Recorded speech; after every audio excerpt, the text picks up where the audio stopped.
Hello, YouTube. So, going again on my draft recap series. By request, I'm going to be going over the Mono Black Modern Masters 13, Modern Masters 3, Modern Masters 2017 deck that I drafted, complete with Liliana the Veil, Damnation, a lot of removal spells, and kind of a sacrifice theme. Um, some discard with specters and mind shatter and whatnot. Then a little bit of green splash here. Some sideboard cards that ended up playing a good role in here. But let's get to the games I played. So, pretty great hand to start with. Couple 2 drops removal spell. Going for mind shatter. And playing an Esper deck looked pretty good. Then drawing Damnation is obviously excellent because it looks like I'll have a lot to do. So as you see here, I'm kind of ahead on board, and given us so far ahead, and kind of wanted to keep up the pressure and use the Damnation later if I wanted to.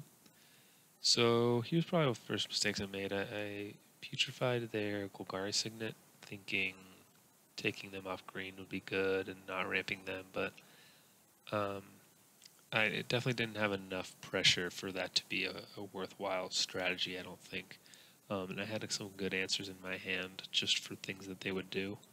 So I don't think that was correct. I think in my head I was thinking I had enough answers between the Mind Shatter and Damnation that I probably wouldn't need a Putrefy. So that's what I did, but kind of punishing me. But they keep not playing things. I still have a clock. Of course, they have probably one of the better answers, but able to sack, drain, deal 2 more. Stalls my Spectre out for a turn, but figured that was worth it. And of course, they've got their green mana out, so it wasn't great putrefy there.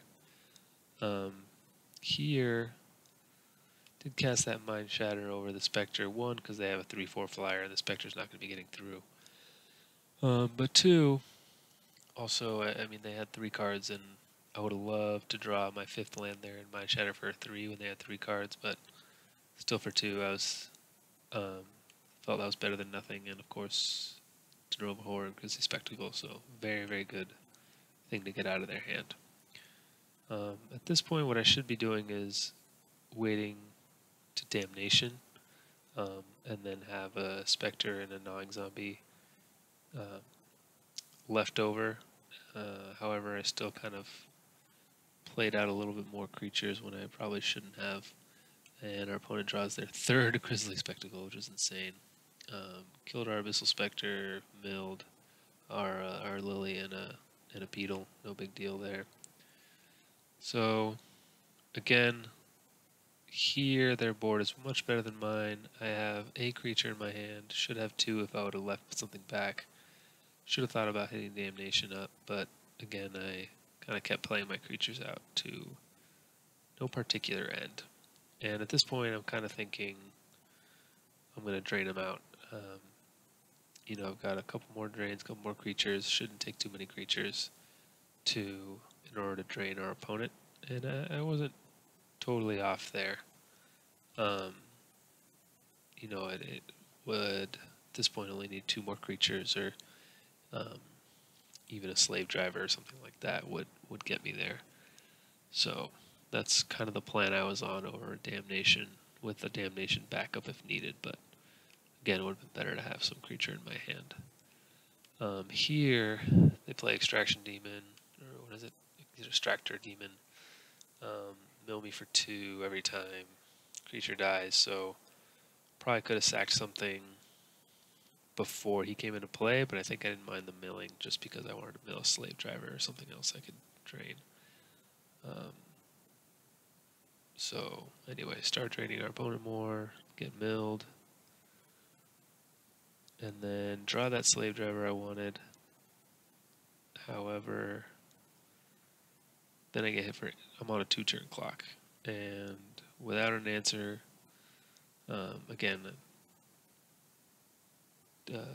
without an answer to those flyers, and without being able to win the game, given I can only drain 3 times, it wasn't going to be looking good. And at this point, obviously, a Damnation into a Slave Driver Unearth would be great, given our opponent probably has nothing in hand here.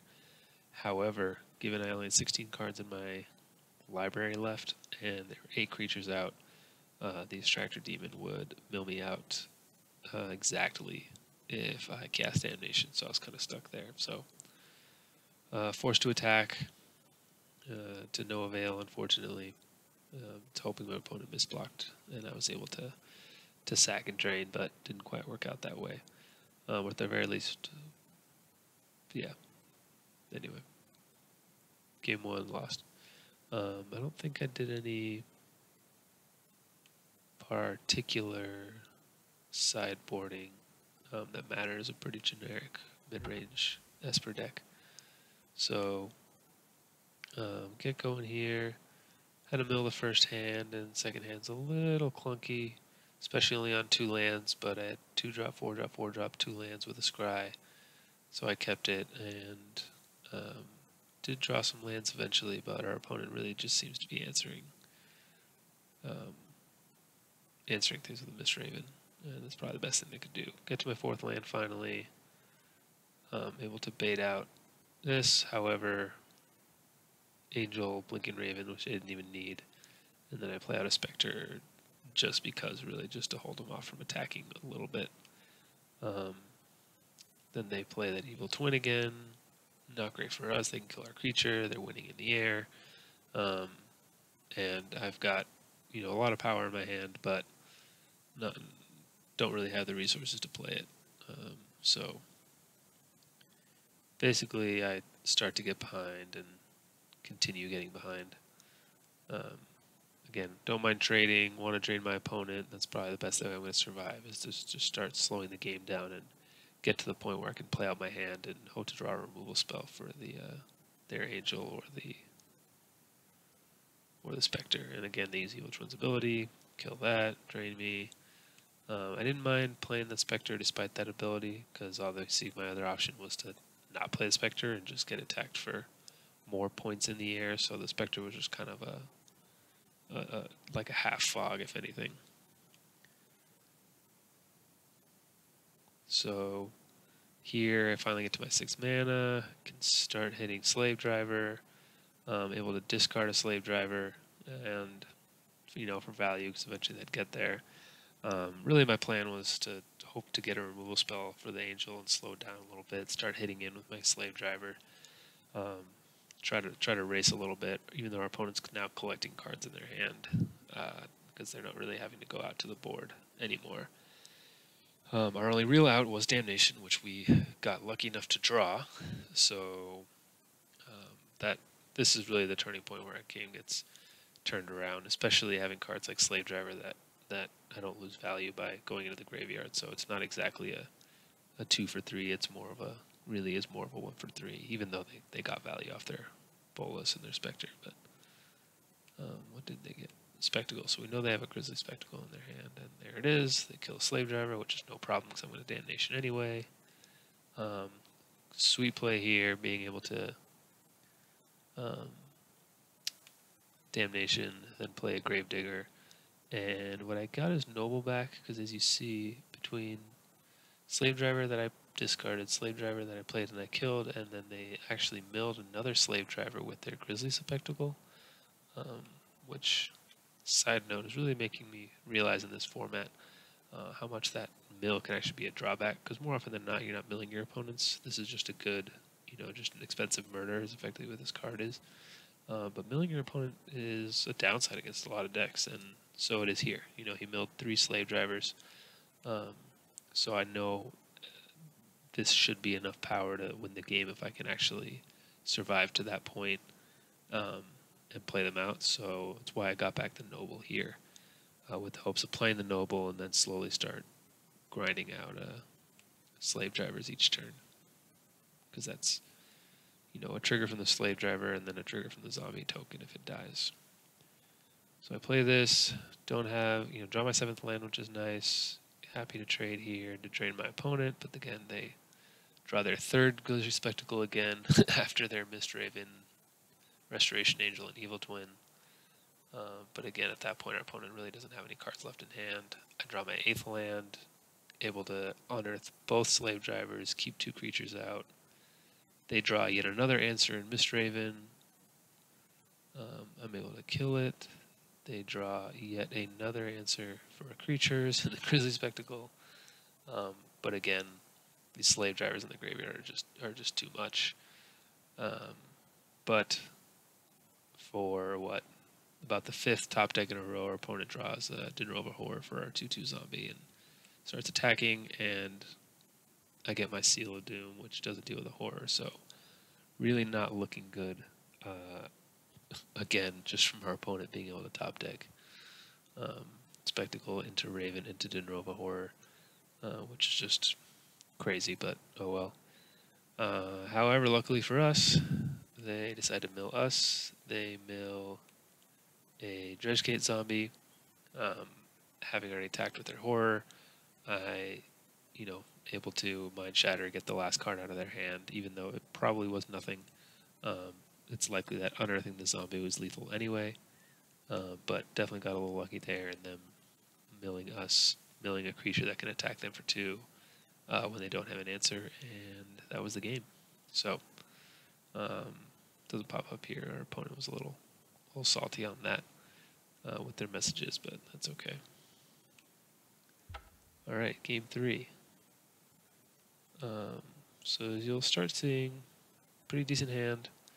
Can get to the 4, get to Noble, and we got the Sack Outlet and the Noble, and Sacrifice Fodder and the Slave Drivers, which is great.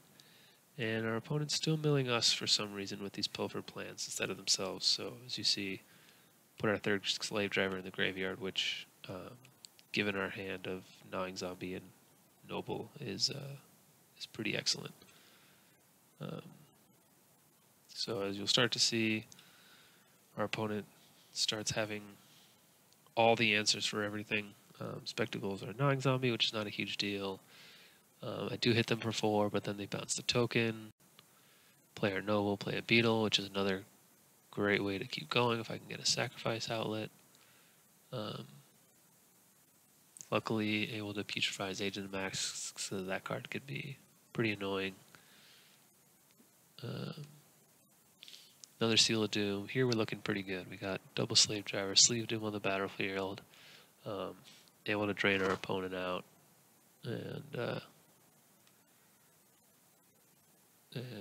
but keep going here. But clearly, with his 4 cards in hand and 7 mana up, we know our opponent's probably up to something.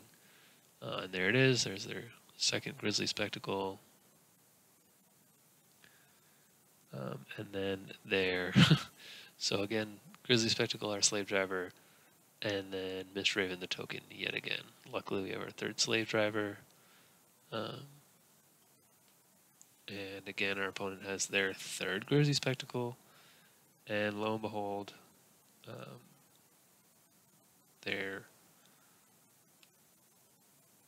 they've got their Restoration Angel, blink the Mistraven, kill a token yet again. So, to be honest, and this is what has been crazy about this format is a lot of crazy stuff going on.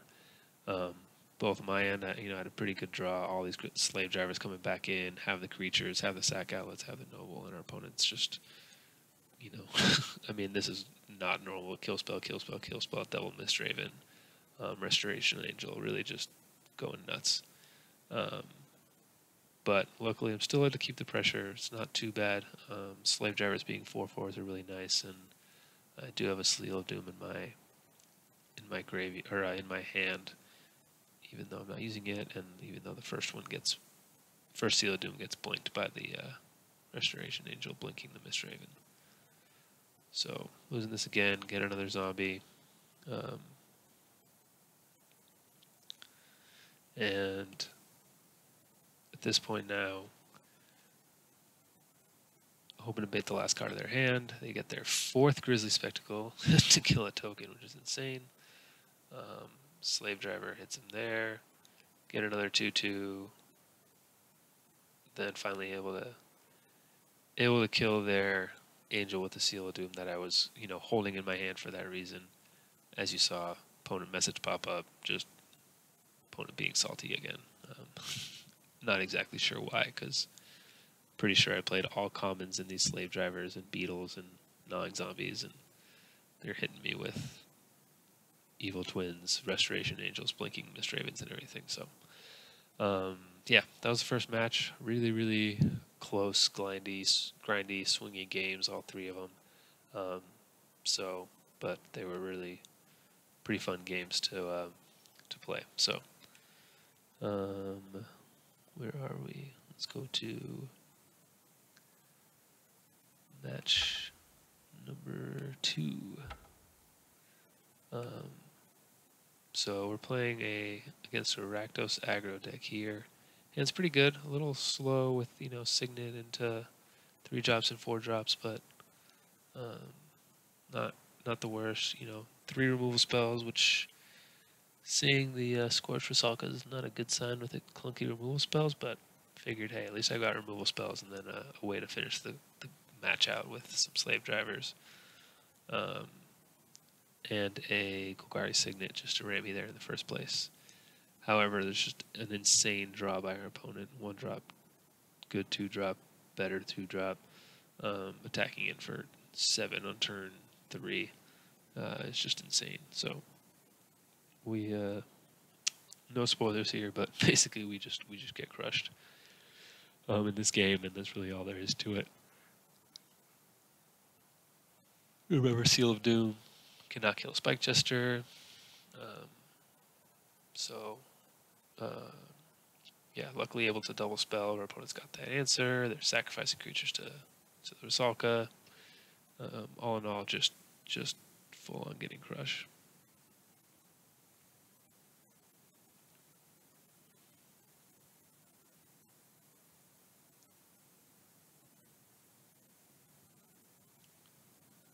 So again, stabilize with a slave driver, but our opponent's got the draining plan. Stinger can ping me. They can just lose their creatures. Basically, no answer here. They've got it in the air. They've got it by anything that's dying, and they just barely get it. No cards, and I still had a board, but being able to, having quick aggressive creatures, some direct damage, and then being able to drain out the last points of damage is just really good. So we did sideboard, basically bringing in Cowering Fears and Gift of Orzhova, just against all their X1s, and Gift of Orzhova just is pretty swingy, because if they have the removal spell, it's kind of a blowout, of course, like any aura, but I just feel like the upside is just way too high not to play against a super aggressive deck like this. Realistically, if you can put it on a 4/4, attack once for 5 lifelink, that oftentimes just playing it as a drain 5, or even just as a gain 5 can be enough sometimes. So figure it's not too bad. And then Cower and Fears, of course, for their X1s, and then I brought another gnawing zombie over Vampire Aristocrat just because of 1/3 that potential to gain life tends to be a little bit better. Didn't bring in the Jailbreakers, didn't think it was that necessary. I figured I had enough removal and grindy interaction here and some recursion to be good there. And I don't really want a card that doesn't do anything. I feel like in these aggro matchups you want to be trading 1 for 1, gain some life, and then eventually just have more late game than them. So that was our game plan here. Kind of a risky keep, but I did have 1 drop and 2 drops and a removal spell that only costs 1 and a removal spell, so I figured I could keep it, especially on 6. Didn't want to go to 5, and the hand works out great. Got some small creatures, got some interaction. It's not the most powerful hand, but again, we're not playing a very powerful deck. We're just playing a synergistic fast deck.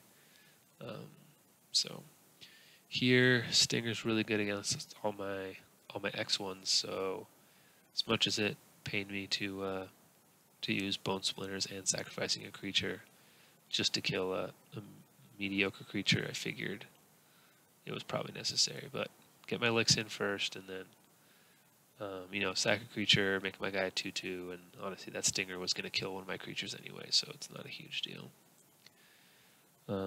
Here, I'm able to attack with my beetle just because I can, if he blocks, I can obviously make it a 3/3. Luckily, though, still drawing 2 drops and 1 drops that I can play, given I'm stuck on 2 lands. And as soon as I get to 3 lands, I'm going to be golden. And that's exactly what happened here. Our opponent kind of misplays and not sacking the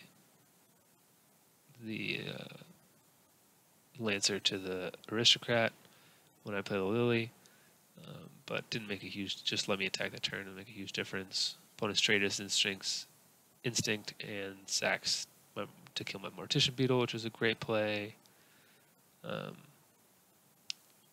But I was able to unearth this 2/1, attack for more damage, sack it, drain, then draw my 4th land for removal spell, and that gets me the game. I honestly had the game anyway, just with 2 drains. Didn't really need the removal spell, and I may not have even played it. Oh yeah, I did. But anyway, really just needed to sack 2 creatures, so it didn't matter at all. But opponent gains life, and I'm still just able to drain for the win. Like I said, I actually had the win last turn anyway. I don't know why I didn't play it or see it, but there it is. Kind of the same plan of play a bunch of cheap creatures and life gain and some recursion and go there. But our opponent also didn't have a very good hand, to be honest here. And they ended up with five cards in hand, which I'm not exactly sure what they were, considering they missed some plays. Game 3, I'm on the draw against this fast deck, which is is going to be tough. But again, have a pretty decent hand in removal spell, and Spectre. And Spectre is exactly what I wanted here because it's a pretty good blocker, but also, as I was saying, I feel like these games are survive and then turns into a card advantage game. Not letting them draw their burn spells or any of their reach spells. So getting the Spectre out and being able to put a clock on my opponent and make them discard it really is great. So a few options here. Of course, I can attack through the flunkies, and they can attack with the flunkies, which, given that they're going into turn 4 and haven't attacked me yet, is pretty awesome. Could put the gift on the beetle and start getting in there, but I feel like just a 2/2 is way too easy to kill. So if I remember correctly, and obviously there's nothing to do with Cower and Fear right now, so if I remember correctly, I think I just went for Seal of Doom and held off. No problem hitting Seal of Doom on the flunkies at some point. And then here's interesting, because Cower and Fear did draw, but no need to quite play it yet. Just to kill 2 goblins that, if I end up playing my 2/3, the goblins aren't going to be attacking anyway. And given I also have an answer for the flunkies, it does, it's not like the goblin's going to do much. And here we start the Spectre plan. They have a 2/2 flyer to my 2/3 flyer, which is not great. But once our opponent finally draws their black mana, they can play their spells. However, I've still got blockers out, and now our opponent's having to discard a card every turn or 2 cards every turn, and I'm still at 20 life, so I really have no problem. Even if I didn't have any plays coming up, I would be remiss to think that attacking and having your opponent discard 2 cards was worth it. And as you see, discarding 2 Spike Gestures is great, and happy to take this hit. There. So our goal here primarily was to Cower and Fear sooner than later, to get rid of those Dragon Fodder tokens so that I could, when I do play Liliana, they'd have to sacrifice a real creature. Which does happen eventually, but even still, with that Cower and Fear taking some damage, a little bit of drain, I'm ahead on life, I'm ahead on cards, so I want to keep attacking with the Spectres and really not let our opponent have any chance of winning. And then at this point, now that they have no cards in hand and we have pretty equal boards, then I can start stabilizing and I can start slowing down on the attacking. But again, our hand is full of good answers and really just outpowered our opponent, given that they had a pretty slow start. And now 2 nobles and me at 9 is kind of scary. Um, under normal circumstances, I could try to bash him in for the last little bit. However, this is where Gift of Orzoa really shines, because just gaining a little bit of life was excellent, and then lets me take a few hits and slowly start draining out. And as you see here, the Cower and Fury is just kind of a blowout. Make them both 1/1s to my 3/3.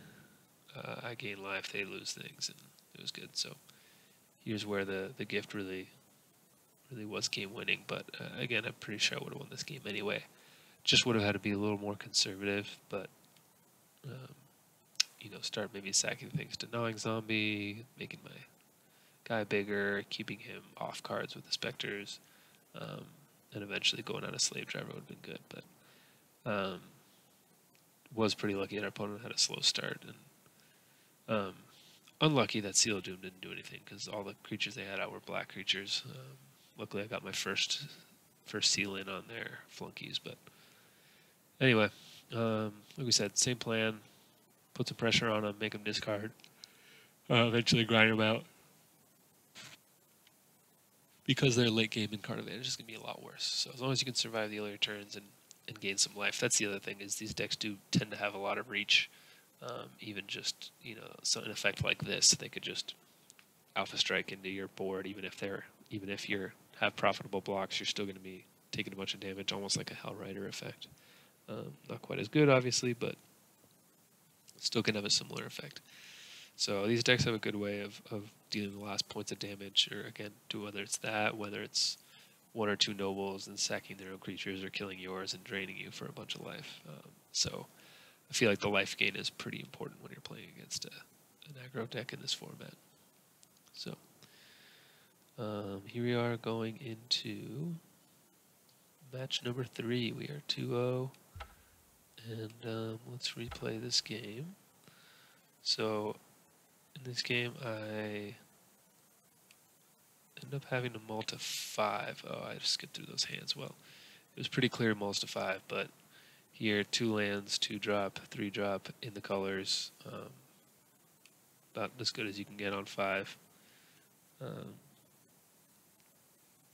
But as get a Hellrider on board pretty early, but then as you'll see, opponent starts to really get ahead pretty quickly. Luckily, I feel great putrefying their best card. And now, I was kind of ahead on board in life, but our opponent does still have 5 cards in hand to our 2 that we can't cast. So as we start going, our opponent slowly starts to get ahead on board here. Ooze is very problematic. I'm already way behind. Willing to take the damage for now because I'm really needing to draw a removal spell. And then, Harmonize is pretty brag-breaking when I've mulled to 5 and then our opponent casts a Harmonize. So we're getting a little lucky in that they seem to have a lot of lands, and of course drawing that Seal of Doom after taking 1 hit from the Ooze is pretty strong, because then our board is pretty much exactly equal once I kill that Ooze. So it really comes down to their 4 cards versus my 2 Slave Drivers, which is a little more feasible. So at this point, all I'm really looking for is to get my 6 land, so I can start playing my effectively my 2-for-1s, and I do.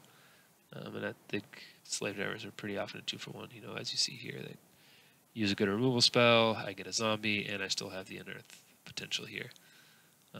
So they use 2 Grizzly Spectacles on my creatures pretty quickly, which was a little surprising to use on the Noble, but that's okay. Here, grind out the Slave Driver, hit him again, get a 2/2, play another Unearth creature, and this is where the Unearth really starts to come back. And start gaining my card advantage back with all these Slave Drivers. Bunch of 2/2s, draw a removal spell, able to Unearth. At this point, it's really just the Grixis Slave Driver show. Still have 1 in my graveyard. and a removal spell that I'm holding up. So our opponent eventually calls it. We got a little lucky in that our opponent had 10 mana sources, but we had 7 and we mulled to 5 and didn't cast Harmonize, so I would expect them to have a lot more lands. But really, it was just a story of them having removal spells.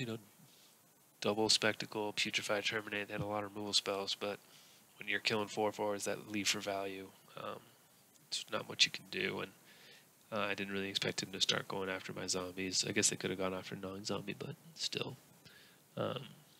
pretty tough for opponent. And this is, as clunky as a 6-drop 4/4 is. Nope, where is it? I do think this card is pretty glorious just for that reason. So on to game 2. This is one game away from the 3-0 here. Pretty solid curve out to start with. Just 2-drop, 3-drop, 4-drop, 6-drop. He gets the Nighthawk again, and I'm lucky enough to draw a removal spell for it. And again, I don't mind using my big removal spells on something like Nighthawk, because Nighthawk's it's just that good. It's one of the best creatures that you can get, so I don't mind doing it. And here I'm looking real pretty. I've got 2 sack outlets, I've got a noble, I've got sack fodder and the slave drivers. Our opponent's just kind of spinning his wheels, casting Harmonize, and I'm willing to take the hit here just because I know I'm going to be playing. Well, I'm hoping to be playing 4/4s, and I was lucky enough to get that 6th land.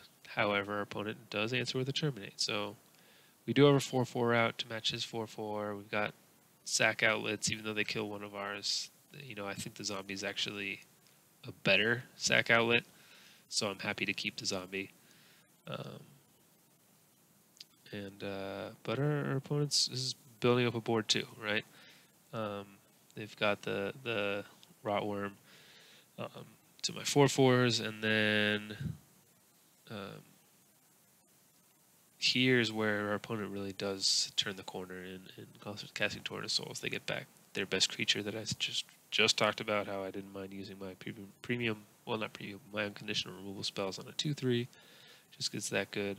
Get their creature back, pump their team, and they're able to attack, which is pretty good. And at this point here, I'm kind of looking to trade off just in that attack, because I definitely couldn't be taking a bunch of damage. Kind of lucked out our opponent didn't attack with everything, but probably wouldn't have ended up the best for them if they did. But really here, it's, they're at 23 life, I'm down at 10. I'm really, and this Rotworm, even though it's being held off by my slave driver, just being able to sack creatures to drain me is tough. I guess they have 0 cards in hand, but still need to hope to start to draw some removal spells, because otherwise that Nighthawk's gonna just kill me on its own. And nothing yet, but just start getting in there. Figured I needed to put some damage in, and I don't mind chump blocking with a gnawing zombie when I got 2 in my hand. What I did instead was sack for value the slave driver that I had unearthed, just to drain our opponent a little bit, and mostly gain me life and start to put some more pressure on our opponent. And then here we drew exact removal spell we wanted to. They had a chump rock with zombie anyway. Slave driver looks great in our graveyard, so what we're really trading is just a zombie for their 3 creatures. Unfortunately, they're able to drain me for 3 with their zombie in response to the damnation, but at the very least I get their Nighthawk and their Rotworm, or whatever it's called. Yeah, Rotworm into the graveyard, and off the board. So, but we've got a couple of slave drivers in the graveyard. I've got a gnawing zombie on the battlefield and starting to stabilize the board a little bit. And then of course Lily is a phenomenal draw to get the last creature off their opponent's battlefield. But then again, that could have easily it could have been a Seal of Doom and would have had the same effect. So it would, not a huge deal. Here our opponent draws their second Nighthawk, plays it. With 7 mana, I'm able to unearth out a bunch of different creatures, sacrifice the creature the Nighthawk blocks so that our opponent can't gain 2, and then they're basically dead on board here because they're obviously at 2, and I can either just sack the 2 zombies to drain him for 2, or if he attacks for 4, then I can attack for 5 back and then drain and everything. So, again, Damnation into Lily seems like a fitting way to end a nice 3-0 draft. So, hope you guys enjoyed that. Again, it's kind of a quick way to go through all these matches rather than having to sit and watch 2 to 3 hours of matches. So, hope you guys enjoyed it. Please give me some feedback either on requests here or just message me. And if you guys like these types of videos, then we'll keep them going. Thanks for watching.